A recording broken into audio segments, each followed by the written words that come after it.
क्योंकि मेरे लिए जो डेवलपमेंट है जरूरी तो नहीं मेरे पड़ोसी, मेरी मम्मी, मेरे पापा, मेरे बच्चे के लिए सेम हो। इनकम के अलावा we need security, we need freedom, we need equality. किसी वैक्सीनेशन के कारण की वजह से या कोई और बीमारी के कारण की वजह से मर जाते हैं। हेलो बच्चों, स्वागत है आप सभी का आपके अपने YouTube channel science and fun पे, जहां हम टीचर्स आपको दिल और दिमाग दोनों से पढ़ाते हैं।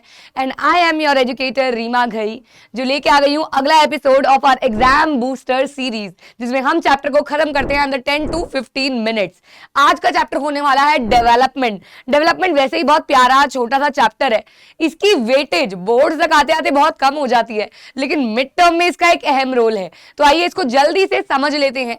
डेवलपमेंट का मतलब होता है बेटा जी इंप्रूवमेंट, जो अलग अलग बेसिक लेवल पे की जाती है। इस पूरे चैप्टर को मैंने एक ही स्लाइड में माइंड मैप के थ्रू लगा दिया है। ये पीपीटी आपको टेलीग्राम पे मिल जाएगी, तो वहां से ले लीजिएगा। देखिए बच्चों, यहाँ पे सबसे पहला टॉपिक आता है what may be development for one may not be development for other. ये बात बिल्कुल सही है, क्योंकि मेरे लिए जो डेवलपमेंट है जरूरी तो नहीं मेरे पड़ोसी, मेरी मम्मी, मेरे पापा, मेरे बच्चे के लिए सेम हो। हमारे डेवलपमेंट गोल्स डिफरेंट भी हो सकते हैं। और इसी से एक सवाल 2 नंबर का भी बनता है कि डेवलपमेंट के 2 मेजर एस्पेक्ट्स बताइए। तो बच्चों 2 एस्पेक्ट्स क्या हो गए कि different people have different development goals and ये development goals can be conflicting. ये दोनों स्टेटमेंट बिल्कुल अलग अलग हैं, यानी कि हमारे अलग अलग गोल्स होंगे और वो गोल्स कन्फ्लिक्टिंग भी हो सकते हैं। फॉर एग्जाम्पल, जब भी डैम बनाया जाता है तो डैम बनाने से बहुत सारे फायदे तो हैं ही, ये आपने वाटर रिसोर्सेज में पढ़ा ही है। टूरिज्म अट्रैक्ट होता है, बिजली बनती है, पानी सेव होता है, एटसेट्रा एटसेट्रा। लेकिन आसपास के लोगों को वहां से डिस्प्लेस होकर जाना पड़ता है, तो उनके लिए डेवलपमेंट नहीं है। तो कहीं ना कहीं ये गोल्स जो है वो कन्फ्लिक्टिंग साबित होते हैं। Clear? Next topic is income and other goals. जब भी हम मार्केट में निकलते हैं, एक जॉब ढूंढने जाते हैं, तो हम सिर्फ और सिर्फ पैसा नहीं देखते, पैसे के साथ साथ हमें और भी चीजों को देखना पड़ता है। आप इसका कंप्लीट वन शॉट जरूर देखिएगा अगर आपको डेप्थ में चैप्टर समझना है, एक एक चीज पर्टिकुलर एग्जाम्पल के साथ, और आप लोगों को इन्वॉल्व करके पढ़ाई गई है उसके अंदर। आपको इसे कंप्लीट लेक्चर का लिंक भी कॉमेंट में मिल जाएगा, चलिए डिस्क्रिप्शन में मिल जाएगा। चलिए भाई, तो हर एक इंसान जब भी जॉब ढूंढने जा रहा है तो वो सिर्फ और सिर्फ पैसा तो देखता ही है, लेकिन सिर्फ और सिर्फ पैसा नहीं देखता। वो डिस्टेंस देखता है, वो रिस्पेक्ट देखता है, वो पोजीशन देखता है, सिक्योरिटी देखता है कि जॉब सिक्योरिटी है कि नहीं है। तो बहुत सारी ऐसी और चीजें जो पैसों से नहीं खरीदी जा सकती, वो सब आती हैं इनकम एंड अदर गोल्स में। दैट इज, इनकम के अलावा we need security, we need freedom, we need equality, we need job security, etcetera etcetera. चलिए बच्चों, अब इसके बाद आता है नेशन की डेवलपमेंट। देखिए, जब भी हम 2 देशों को कंपेयर करते हैं तो हमें कंपैरिजन करने के लिए देखना पड़ता है। देखो यार, जैसे हम आप बच्चों को कंपेयर कैसे करते हैं? आपके मार्क्स के बेसिस पे, है ना भाई। नॉलेज गई तेल लगाने, मार्क्स के बेसिस पे हम बच्चों को कंपेयर करते हैं। ऐसे ही 2 देशों को कंपेयर किया जाता है पर कैपिटा इनकम के बेसिस पे। एक्चुअल में आइडेंटिफिकेशन और कंपैरिजन की 2 अप्रोचेस हैं। 2 अप्रोचेस क्या क्या है बच्चों? एक अप्रोच है वर्ल्ड बैंक की और एक अप्रोच है यूएनडीपी की। आज के इस लेक्चर का एक सवाल सबसे पहला जो आपको कमेंट्स में लिखना है वो ये है कि आपको यूएनडीपी की फुल फॉर्म देनी है कमेंट्स में जाके। हाँ जी, तो world bank and UNDP. World bank की अप्रोच है पर कैपिटा इनकम, जिसको प्यार से हम एवरेज इनकम भी बुलाते हैं। ये कैलकुलेट की जाती है पूरे देश की इनकम को जोड़ के, पूरे देश की पॉपुलेशन से जब हम डिवाइड कर देते हैं, निकल के आ जाती है पर कैपिटा इनकम। इसके ऊपर न्यूमेरिकल भी आ सकता है, आपके एनसीईआरटी में टेबुलर फॉर्म में दिया हुआ है। कुछ नहीं करना, सारी फैमिलीज को इनकम को जोड़ना है, डिवाइड करना है नंबर ऑफ फैमिलीज से, और आपकी एवरेज इनकम निकल के हाथ में आ जाती है। दूसरी अप्रोच होती है बच्चों यूएनडीपी की। यूएनडीपी लागू करती है ह्यूमन डेवलपमेंट रिपोर्ट, एचडीआर। किसके बेसिस पे? ह्यूमन डेवलपमेंट इंडेक्स के बेसिस पे। ह्यूमन डेवलपमेंट इंडेक्स एक ऐसा इंडेक्स है जो 0 से 1 के स्केल में मेजर करता है कंट्रीज को। और बच्चों, हमारी इंडिया इस टाइम पे 131st रैंक पे है, और ये टेबुलर फॉर्म में भी आपका 1 मार्कर भी आता है। ये लेती है बेसिस लॉन्जिविटी, कोई इंसान कितना जी सकता है, लिटरेसी, कोई इंसान कितना पढ़ा लिखा है, स्टैंडर्ड ऑफ लिविंग यानी कि कैसा जी रहा है, एंड लास्ट ये कहती है पर कैपिटा इनकम को भी इंक्लूड करो, वो भी एक अहम पार्ट है। तो पर कैपिटा इनकम के साथ साथ ये और भी चीजों को कहती है कि इन्वॉल्व किया जाए, बट एक्चुअल में जो कंपैरिजन होता है वो होता है पर कैपिटा इनकम के बेसिस पे, टोटल इनकम नहीं, पर कैपिटा इनकम के बेसिस पे।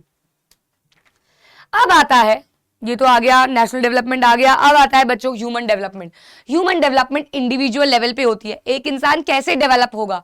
जब उसका आईएमआर कम होगा। आईएमआर बोले तो इन्फेंट मोर्टालिटी रेट सबसे कम किसका है? जरा कमेंट्स में जरूर बताइएगा, केरला, तमिलनाडु, दिल्ली या बिहार। आईएमआर सबसे कम किसका है? सबसे कम मतलब सबसे अच्छा। 0 से 1 साल तक के बच्चे, 0 तो होते ही हैं, 1 साल तक के बच्चे जो भी बिना किसी वैक्सीनेशन के कारण की वजह से या कोई और बीमारी के कारण की वजह से मर जाते हैं, उसे बोला जाता है इन्फेंट मोर्टालिटी रेट। दूसरा, एक इंसान कितना पढ़ा लिखा है, यानी कि नेट अटेंडेंस रेशियो। 6 से 14 साल के बच्चे जो भी स्कूल जा रहे हैं वो आते हैं नेट अटेंडेंस रेशियो में। अब ये एज ग्रुप 14-15 ईयर्स लिखा जाता है नई एनसीईआरटी के according. Next is public facilities. Public facilities क्या होती हैं? ये वो फैसिलिटीज हैं जो सरकार लोगों को अवेलेबल कराती है बच्चों, सरकार लोगों के सामने रखती है कम दाम में, जैसे government services, government facilities, government schools, government hospitals, ये सारे क्या हैं? गवर्नमेंट के द्वारा लाई गई स्कीम्स हैं। एक सवाल एग्जाम में बहुत ज्यादा आता है, money can not buy all the goods and services that you need to live well. इसका मतलब क्या है? क्या पैसा प्यार खरीद सकता है? नहीं। सिक्योरिटी, फ्रीडम नहीं खरीद सकता। ये आंसर इसके अंदर आएगा। अब बच्चों ऑब्वियसली बात है, इनकम एंड अदर क्राइटेरिया में एचडीआई वाले कंपोनेंट्स आ गए। इसके ऊपर एनसीईआरटी में एक टेबल दिया हुआ है, हरियाणा, श्रीलंका, अलग अलग स्टेट बताए हुए हैं। उससे रिलेटेड 1 मार्कर क्वेश्चन एग्जाम में बहुत ज्यादा आता है। ये चैप्टर वैसे बहुत ही आसान है। एक टॉपिक आप बोलोगे मैम छुड़वा रहे हो, मैं कुछ नहीं छुड़वाऊंगी, वो है बीएमआई, बॉडी मास इंडेक्स। हमें ये चेक करना है अगर कि हम हेल्दी हैं नहीं है। देखो यार, मेरी हाइट छोटी है, मैं भी पोडियम पे खड़ी हूँ, ये देखो मैं नीचे आ गई तो ये मेरी हाइट है, ठीक है। मेरी हाइट 5'1" के अराउंड है। तो भैया मेरी हाइट अलग है, मेरे से छोटे छोटे बच्चे जो मुझसे पढ़ने भी आते हैं मुझसे बड़े बड़े लगते हैं। हाइट के अकॉर्डिंग मैं छोटी हूं, और वैसे शक्ल भी बेचारा भगवान ने बच्चों वाली दे दी। तो ये थोड़ी है कि मैं उससे कंपेयर कर लूंगी। इसीलिए बॉडी मास इंडेक्स में हाइट का एक बहुत बड़ा रोल होता है। हम कहते हैं मेरा वेट तो अरे यार 45 है, तेरा वेट 70, अरे बाबा तू तो बहुत मोटी है। नहीं, it depends on height as well, इसीलिए निकाला जाता है बॉडी मास इंडेक्स। दूसरा होमवर्क आपका आज इस सेशन का ये है, आपको अपना बॉडी मास इंडेक्स मुझे कैलकुलेट करके कमेंट्स में जरूर बताना है। और अगर आपको अपनी हाइट और वेट नहीं पता है तो मैं अपना वेट बता देती हूँ। मेरा वेट है 52 हो गया है अब तो यार, और हाइट है मेरी 5'1" इन इंचेस, इसको मीटर में कन्वर्ट कर लेना, ठीक है। तो वेट अपॉन में हाइट का स्क्वायर, तो बॉडी मास इंडेक्स निकलता है केजी पर मीटर स्क्वायर की यूनिट में। इससे आप आइडेंटिफाई करते हो अगर आपका बीएमआई 18.5 से कम आता है तो आप अंडर नरिश, अंडर वेट हो। 18.5 से 24.5 तक आता है तो आप नॉर्मल हो। 24.5 से 28.5 तक आता है तो आप थोड़े ओवरवेट हो। 28.5 से ऊपर चला जाए तो आप ओबीज हो। बच्चों ओबीज यानी कि आपको बहुत जरूरत है कसरत करने की, अच्छा खाना खाने की, ठीक है बच्चों।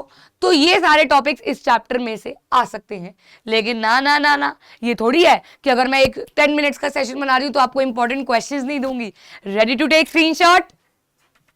लीजिए, पूरा का पूरा आपके लिए स्क्रीनशॉट तैयार कर दिया है, आप ले सकते हैं, जिसके अंदर money in your pocket is all we need to live well, is it? आपको ये बताना है, यानी कि इनकम एंड अदर गोल्स बताने हैं। अब बताइए यूएनडीपी कौन सा क्राइटेरिया यूज करती है? यूएनडीपी यूज करती है पर कैपिटा इनकम से क्राइटेरिया। क्या ये कैसे डिफरेंट है? सॉरी, यूएनडीपी एचडीआई से करती है, ये कैसे डिफरेंट है? वर्ल्ड बैंक से। वर्ल्ड बैंक किससे करती है? पर कैपिटा इनकम से। अच्छा बच्चों, इसमें एक और क्वेश्चन भी आता है, डेवलप्ड एंड डेवलपिंग कंट्रीज में डिफरेंस।